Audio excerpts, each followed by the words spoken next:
Chapter 19. For Dignity and Beyond. Written by the Free Gaza media team, Ramsey, Greta and Hugh Wader.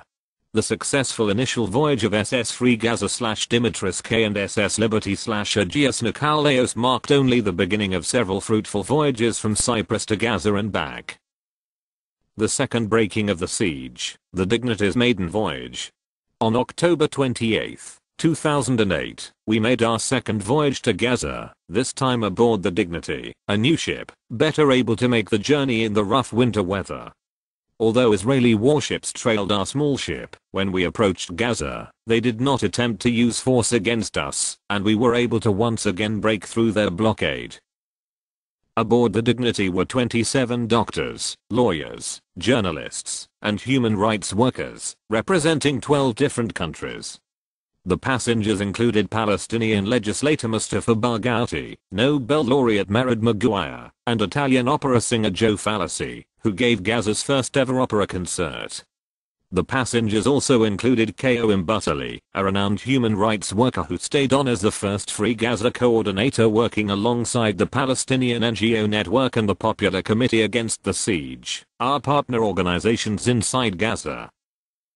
After watching the Dignity's arrival, Fida Kishta, the local coordinator for the International Solidarity Movement, ISM, in the Gaza Strip, said, "If Gaza is free, then it's our right to invite whomsoever we wish to visit us. It's our land, and it's our sea.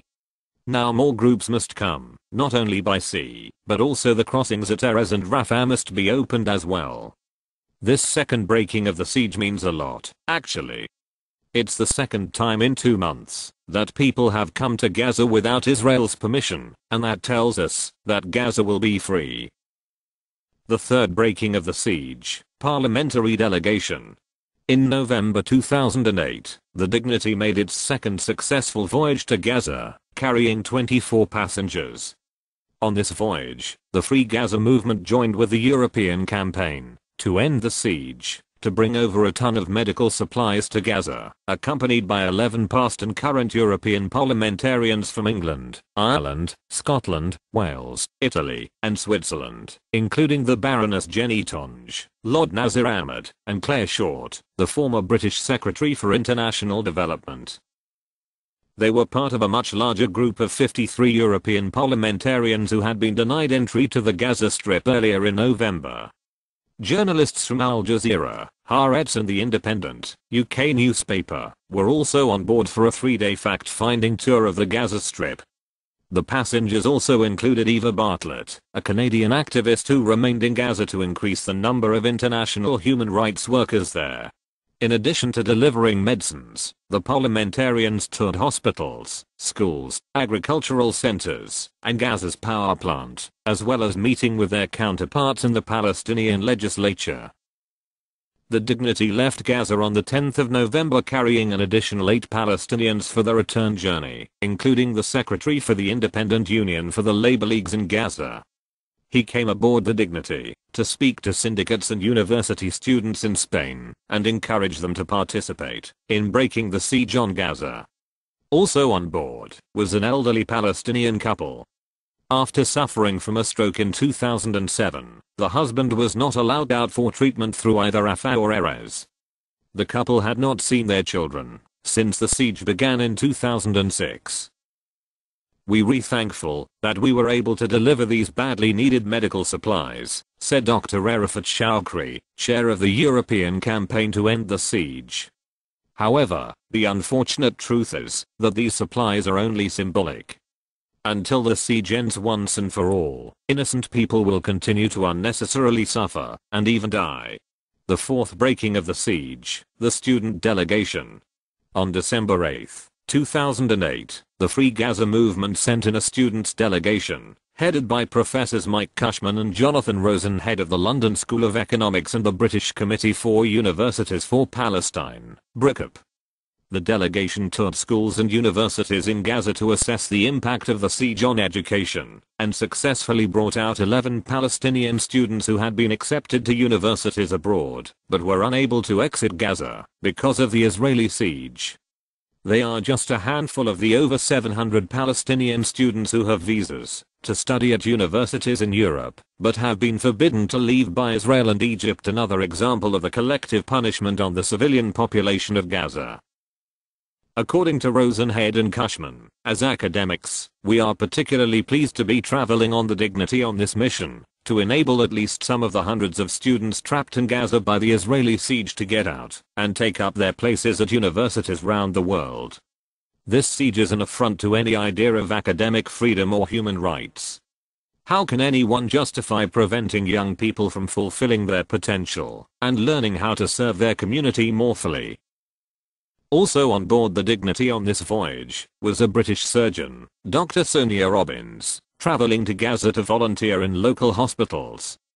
Dr. Robbins had worked in Gaza previously, but had been prevented from returning by the siege. The boat also carried a Palestinian who had been denied the right to see his family in Gaza for several years, international human rights workers, and journalists. The Dignity carried a ton of medical supplies and high-protein baby formula. 2 human rights workers remained in Gaza to join the teams working there, including Uajay Suix, who joined Ko Mbutali as our co-coordinator on the ground in Gaza. The 5th breaking of the siege, the Qatari delegation. On December 19th, the Free Gaza movement returned to Gaza once again, this time with 2 envoys from the Qatari Eid charity, in partnership with the people of Qatar. With this historic journey, Qatar became the first Arab nation to ever break the siege of Gaza. Envoys from Qatar assessed hospitals, schools, and civilian centers, and established the foundations for future, lasting partnerships between Qatar and Gaza. The boat passengers included 3 human rights workers who remained in Gaza. They included Italian Vittorio Arrigoni, who had been on board the first Free Gaza mission, had remained in Gaza to do human rights work including the accompaniment of fishermen, and had been kidnapped at sea by the Israeli Navy and subsequently deported from Israel. Also on board was Natalia Boushakra, from Lebanon, who became the first Lebanese activist to work long-term in Palestine, breaking another aspect of the siege that denies anyone from Lebanon the right to enter Palestine. Among the other passengers were 2 Israelis, including Nita Garland, one of the founders of the International Solidarity Movement. Lubna Masawa, a Palestinian human rights activist, stated that, "We are unarmed civilians carrying desperately needed supplies to other unarmed civilians, but Gaza doesn't need charity. What Gaza needs is sustained political action aimed at overcoming this vicious siege." Declared Al-Zalkatani, one of the Qatari envoys, "This is just the beginning." Gaza Today, this is only the beginning. By Uajay Suix, Gaza City, December 27, 2008. Reprinted from the Palestine Chronicle. www.palestinachronicle.com web link. As I write this, Israeli jets are bombing the areas of Z-Town and Rimmel in central Gaza City. The family I'm staying with has moved into the internal corridor of their home to shelter from the bombing. The windows nearly blew out just 5 minutes ago as a massive explosion rocked the house. Apaches are hovering above us, while F-16s soar overhead. UN radio reports say one blast was a target close to the main gate of Al-Shifa Hospital, Gaza, and Palestine's largest medical facility. Another was a plastics factory. More bombs continue to pound the strip. Sirens are wailing on the streets outside. Regular power cuts that plunge the city into blackness every night, and tonight is no exception. Only perhaps tonight, it is the darkest night people have seen here in their lifetimes.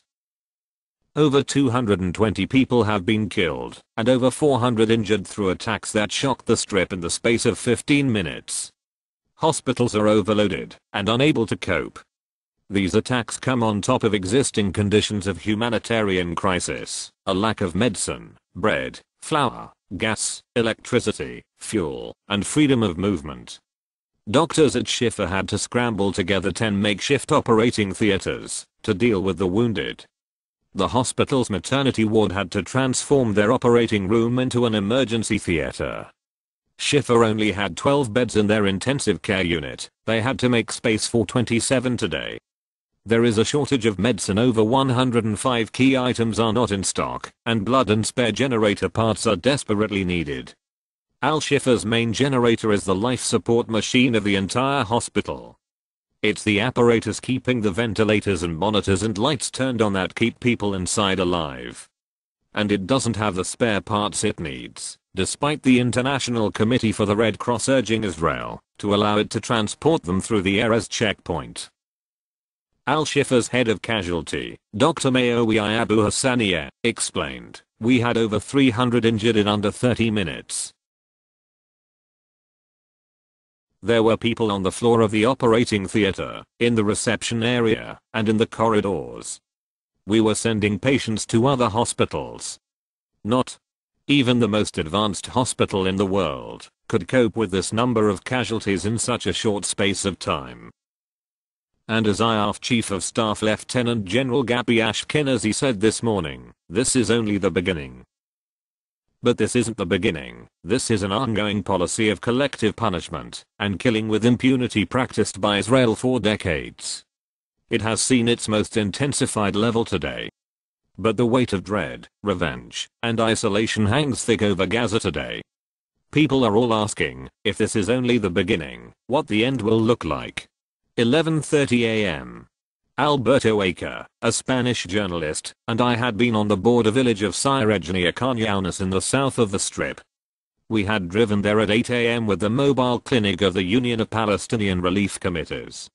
The clinic regularly visits exposed, frequently raided villages far from medical facilities. We had been interviewing residents about conditions on the border. Stories of olive groves and orange groves, family farmland bulldozed to make way for a clear line of sight for Israeli occupation force watchtowers and border guards. Israeli attacks were frequent. Indiscriminate fire and shelling sprayed homes and land on the front line of the southeastern border. One elderly farmer showed us the grade-sized ditch he had dug to climb into when Israeli soldiers would shoot into his fields.